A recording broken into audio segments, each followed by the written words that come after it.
Wabarakatuh. Jumpa lagi dengan Ibu Eka. Pada siang pagi hari ini kita akan belajar mengenai jalur pendidikan manajemen di sekolah.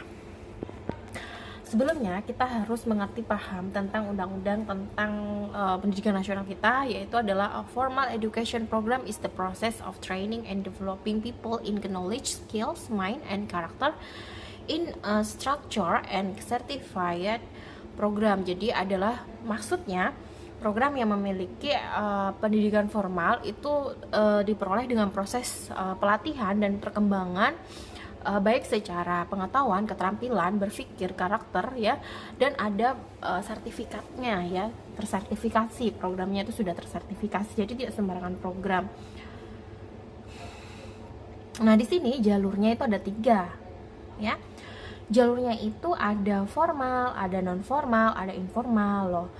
Bu, bagaimana kita bisa membedakannya dari ketiga jalur ini? Oke, kita akan belajar pada pagi hari ini. Jalur non formal itu adalah jenis pendidikan yang diselenggarakan di luar pendidikan formal. Jadi dia itu di luar dari pendidikan formal dan bersifat berorientasi pada pembelajaran yang mandiri. Jadi di luar dari pendidikan formal ya. Lalu karakteristiknya di sini dia tuh lebih fleksibel ya, tidak terikat aturan kayak gitu tuh. Ada aturannya tapi fleksibel, tetap ada aturan tapi fleksibel. Disesuaikan dengan kebutuhan dan tidak memerlukan syarat-syarat yang ketat. Misalnya harus ada guru, harus ada metode, atau terus ada fasilitas ya. Terus quick yielding, jadi waktu yang singkat dapat digunakan untuk melatih tenaga kerja yang dibutuhkan. Jadi nanti kalau sudah selesai itu mereka sudah bisa menghasilkan tenaga kerja yang baru, mungkin memiliki skill tertentu. Nah ini adalah dari Kemdikbud 2017, jenis-jenis pendidikan non formal itu adalah pendidikan kecakapan hidup. Yang kedua, pendidikan anak usia dini, misalnya pada kelompok bermain, taman penitipan anak-anak ya. Terus ada pendidikan keaksaraan, ini adalah untuk melatih buta aksara ya. Terus ada pelatihan kerja atau kursus, misalnya kalau ingin kursus bahasa Inggris, terus nanti setelah itu bisa jadi tentor ya. Selain misalnya kalian nih jadi guru biologi, kalian kursus ke bahasa Inggris.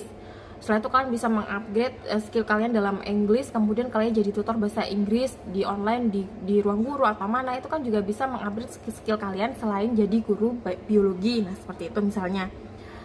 Atau kursus IT, nah itu kan bisa. Usia nomor 6 adalah pendidikan kesetaraan paket C, setara SMA atau madrasah aliyah. Lalu kita selanjutnya, siapa sih satuan penyelenggara pendidikan non formal? Ya tadi lembaga kursus, pelatihan ya. Terus ada juga namanya kelompok belajar ya, majelis taklim, lembaga PAUD untuk anak usia dini dan sebagainya, ada di situ semua. Nah, setelah kalian belajar tentang non formal, kita sudah tahu ya, berarti kalau ada kursus bahasa Inggris atau kursus komputer atau apa, itu maksudnya di non formal. Terus anak usia dini, PAUD ya, kayak taman bermain anak-anak, itu maksudnya masuk ke non formal, belum formal. Nah, untuk yang jenis pendidikan formal itu diselenggarakan di sekolah-sekolah pada umumnya. Jalur pendidikan ini mempunyai jenjang pendidikan yang jelas, mulai dari pendidikan dasar, pendidikan menengah, sampai pendidikan yang tinggi.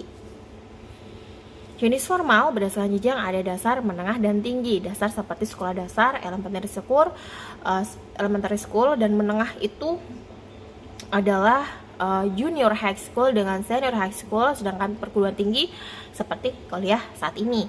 Jadi kalau untuk anak TK itu mereka tuh masuk ke pendidikan non formal ya. Jadi maksudnya mereka tuh ke pendidikan non formal kurikulumnya. Kalau untuk SD sudah masuk ke pendidikan formal. Berdasarkan jenisnya bisa dilihat dari umum, keagamaan, dan kejuruan. Nah, lalu jalur informal itu seperti apa sih? Jalur informal itu mulai dari jalur pendidikan keluarga dan lingkungan yang berbentuk kegiatan belajar. Hasil pendidikan informal bisa diakui. Nah, jenis proses kesetaraan dapat dilakukan melalui program yang telah disediakan pemerintah. Program belajar tersebut terdiri dari program paket A setara dengan sekolah dasar, program paket B setara dengan junior school ya, dan program paket C setara dengan SMA, senior high school. Jika siswa telah mengikuti program ini, maka akan mendapatkan ijazah yang setara. Nah, adapun lembaga yang menyelenggarakan program tersebut bisa juga SKB, kantor organisasi kemasyarakat, atau lembaga lainnya. Nah, seperti itulah jalur-jalur pendidikan formal, informal, dengan non formal. Kalau ada pertanyaan bisa langsung tanyakan kepada saya di Ibu Eka Fasianggis.